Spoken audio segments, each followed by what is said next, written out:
Hi guys, so we are back for another video, a follow-up to Boundaries Part 1. This is Part 2 of the Boundary Commandments, in which we will be discussing Commandments 6 through 10.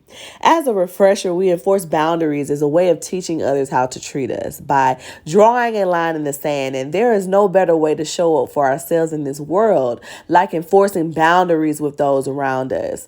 You see, boundaries show others that they have to come all the way correct when dealing with us. Boundaries can be used anywhere, at work, at school, in friendships, and with family. But for the purposes of this video, we are discussing boundaries as it relates to men in dating. The bottom line is that we teach men how to treat us by how we treat ourselves. 1 + 1 = 2. If we show men that we value and respect ourselves through enforcing boundaries, they have no choice but to meet that standard. And if not, we immediately disqualify them and it's on to the next. Enforcing boundaries shows men that we do not play games when it comes to us, because we value and love ourselves and are worth the best of the best. They have to come correct the first time, no negotiations. So let's go ahead and jump right into Commandments 6 through 10. Boundary number 6, never give men money. So the cake is a money counter. How much in there? And I gave you $25 for your birthday. He said, it's a money counter. And I gave you $25K for your birthday. Now, I'm not sure where or why this trend started to begin with. And the only thing that I can think of is that maybe the lifestyles of celebrities and influencers have gotten into the subconscious minds of women and made them feel like this was okay. Ladies, you should never give a man that you are dating money. No payday loans, no investments for their businesses, no cash apps, no IOUs. And as a woman, you should not be paying for dates. We do not give money to men. Please listen to me very closely, because I'm going to break this all the way down. Nature tells us everything we need to know when it comes to who women and men are. We can be in denial all day and all night, but the fact is, nature will never change, and it has not changed in the last few centuries. The natural role of a man is to provide and to protect. This is one of the things that you are looking for through vetting a man's character, is to know how good of a provider he will be. It's not necessarily about the amount of money that he makes, but it's about if he has the mindset as a man to be a good provider and to make sure that his family is covered properly despite any outside circumstances. Many men today do not have a provider mindset because they are either not familiar with it, as they did not see it in their own households growing up, or because they think they're the prize. Men are the hunters by nature. That's their responsibility to go out and hunt. And they were created with higher levels of testosterone and muscle mass to be able to do this. They are made to withstand higher levels of stress than women are, which means that physically they are more capable than us. And since we are no longer in the wild, present day men channel their testosterone and muscle mass through their success and accomplishments. While women are judged based on how good they look, men are judged on their earning potential, aka how good their pockets look. We do not give men money because they have an advantage in this male-dominated society. A man has a chance to make more money and will have a higher earning potential over a lifetime than a woman ever will. And an example is how men are often paid more than women in the same exact position. And since nature has not been rewired, women are still prone to handle stress worse than men. And we are not the hunters. That's not our job. The reason why a lot of modern women look run down and have significantly aged themselves is because they are overworked and they have no time for self-care and self-preservation. Women preserve their minds, bodies, and physical appearance by nurturing themselves first, their homes, and their children afterwards. It's not our job to be the providers or to give men money. And before y'all come on here doing too much, no, I'm not talking about buying your boyfriend a Christmas gift. No, I'm not talking about treating your man out for his birthday. I'm talking about you handing money to dusties who are using you to pay their own bills, put gas in their car, or start up their next Instagram bank scheme. Women should not be giving men money because men have an economic advantage over women, and you deprive a man of his natural role to be a provider when you give a man money. Never give men money. Boundary number 7. Never continue with a man who does not respect your sexual limits. If there was ever a boundary that should be a non-negotiable, it would be this one. You should never continue dating or dealing with a man who does not respect your sexual limits. This should be a hard line. So what does this exactly look like? This looks like any man that is not okay with the word no because you are not ready or comfortable with having sex with him. This looks like any man who does not respect that you do not want to have a threesome, do bondage, or have sex in a setting or an environment that makes you feel uncomfortable. Any man who is upset, pressed, or triggered because you've been dating him for a few months and you have not engaged in sex with him yet. And any man that you feel uncomfortable being around in private, intimate settings. There is no creation outside of a woman's body that is more powerful than self. And so when you look at a woman's body as a temple, it is a place of worship, a divine presence, a place reserved for a highly valued function. Our temple is priceless, is sacred, and should be handled as such. Men that you are dating have no choice in the matter when it comes to our bodies. They get no opinions or inputs. Men have no say-so as to when we feel comfortable with sharing our temples with them. You see, many men often use sex to weaponize women and to teach us lessons. Don't let that go over your head. And the women that are the easiest praise are the women with low self-esteem, women with something to prove, women who have an unhealthy sexual history, or women who are battling traumas from being sexually violated as children. It is always easy for men to manipulate the mind of many women through the power of sex. You see, no matter how much we try to modernize sex and make it as casual and carefree as we want due to our own selfish reasons, it will never be casual and carefree. The same women that feel like they are liberated and that they can have sex with multiple partners as much as they want and that sex is not that big of a deal, these are the women that are the most affected by it and the most mentally and emotionally unstable.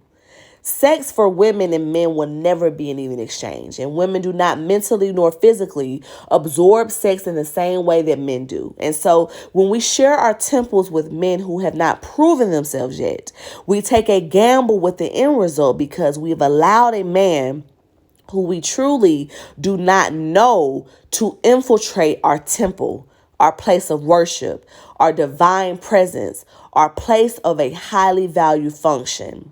You see, the disruption of a woman's soul and mind after having sex with a wrong man is more than likely a transfer of negative and unwanted energies, which often leads to a soul tie. Soul ties are draining and taxing on the spirit of a woman, and they often lead women to behave erratically and blindly with men once they have stepped into the quicksand of sex with dangerous men. And the most dangerous men are the ones that have the best sex. So again, this is why vetting a man properly and thoroughly is of the utmost importance. Never continue with a man that does not respect your sexual limits. Boundary number 8. Never deal with married men. Now, this is one that's not that deep. It's cause and effect, reaping what we sow, getting out what we put in. Women that get entangled with married men are often entangled because they do not know their worth. They do not respect themselves. And the majority of time, these women are not even truly getting anything from it. No real money, no real properties, no real investments, no real financial security. As after all, that's the only reason that I can think of why a woman will waste her time with a married man. You see, the only thing that these women are actually getting from these men are real babies, which create more broken homes within the Black community. Real lies, real trauma, real facades, and real, I'm going to leave my wife this time, I promise. Ladies, you should never waste your time with a married man. He will not leave his wife. And if he wanted to leave his wife, he would have already. Okay? He would be already what you call a divorcee. These type of men are the men that want their cake and to eat it too. They cannot be trusted, and it speaks to how low value you are and how you value yourself from a low point of view if you are dealing with a man that's married. Married men are nothing but trouble, and nothing good can come from the situation. You see, the institution of marriage should have God at its center and at its core. It's the foundation of a healthy family unit. I believe that karma is real and that whatever we put out into this world, we will receive in return. Imagine cheating with a man for fun and a wet behind, only to turn around and get married later on and have your own husband cheat on you, crushing your soul and your spirit. Put yourself in the other woman's shoes. Dealing with a married man will never be worth it, and the energetic and karmic results are beyond low value. You should only be dealing with a man after he has what is called a divorce decree, signaling that he is done with his marriage. And anything outside of this is a waste of time. Never deal with married men. Boundary number 9. Never introduce your kids to a man who is still in the vetting phase. You said you hope he died. You said you hope your baby mama and your son died. That's what you told me. Children are our most prized possessions walking the face of this earth. They are impressionable sponges that soak up anything. But more importantly, they represent innocence in its purest form. And one of the worst things that a woman can do, which will likely always backfire, is to introduce her children to a man too prematurely.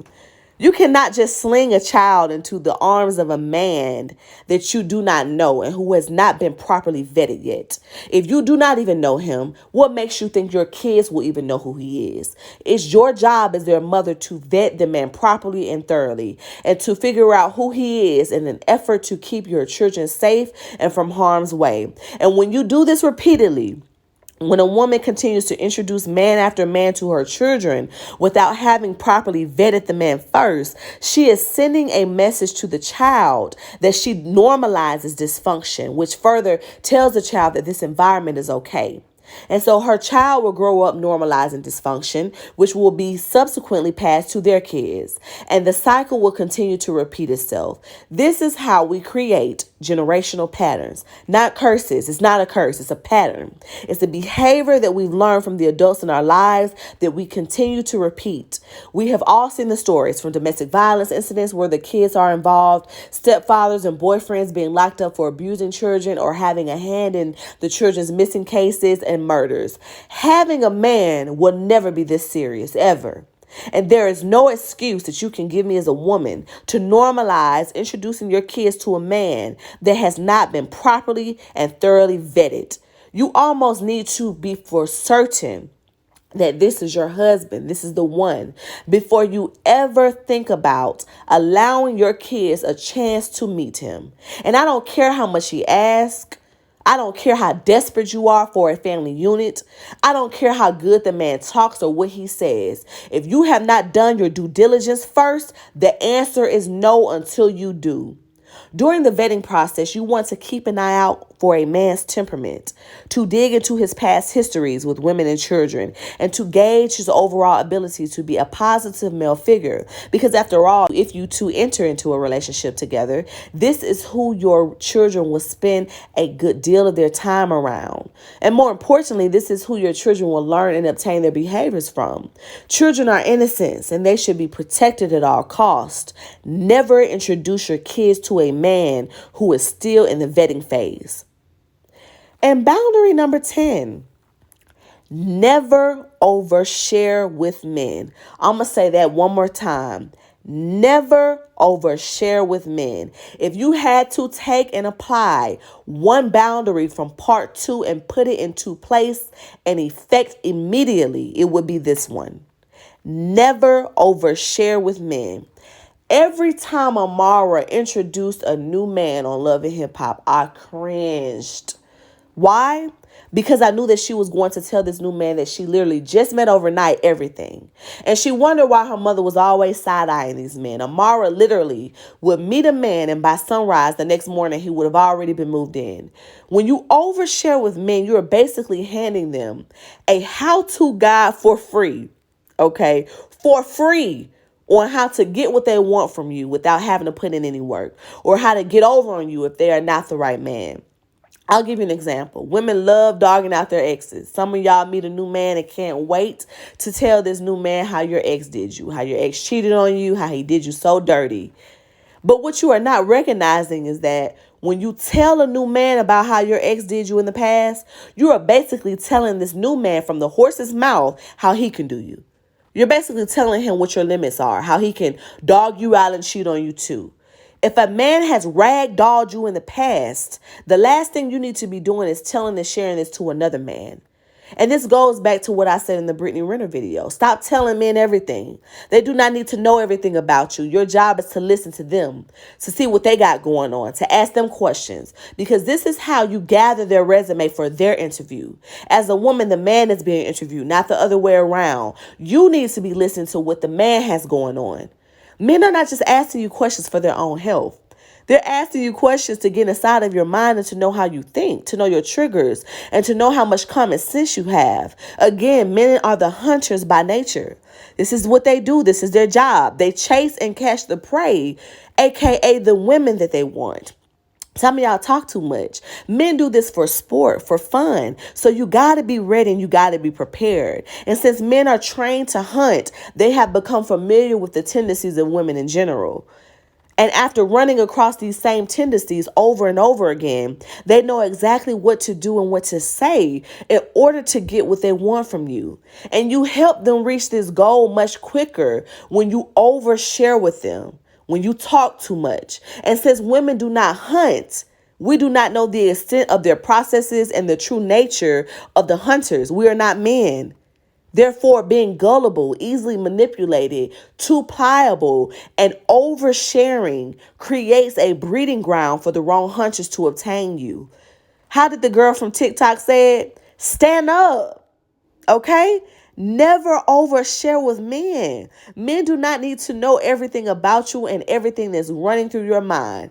They do not need to know your body count, how your exes did you, your family issues, your favorite sexual position, how you had a threesome years ago. It's none of their business and it's too much information. Give the man a clean slate. Let him slowly get to know you by making him put in work, by making him hunt for it and chase it. When you overshare with men, you remove the hunting and chasing process, which again, all men need for their masculinity to thrive. And so oftentimes what will happen is that when the man finally gets you, he's bored with you, and very quickly, because you've already told him everything. It's on to the next now. You told him everything he needs to know. There's nothing else for him to hunt and for him to chase. You should slowly be letting the man in little by little. And even after marriage, a man should still be putting in work every day to get to know you more. The more he shows and proves that he's worthy, the more you can let him in. Never overshare with men. So I hope that part 2 of the boundary commandments was a great follow-up to part 1, and we will continue to dive more into these issues in depth in future videos. Ladies, remember, your temple, from your mind all the way down to your toes, is sacred. It's a place to worship, a divine presence, a place reserved for a highly valued function. Our temple is priceless, it is sacred, and it should be handled as such. Until next time.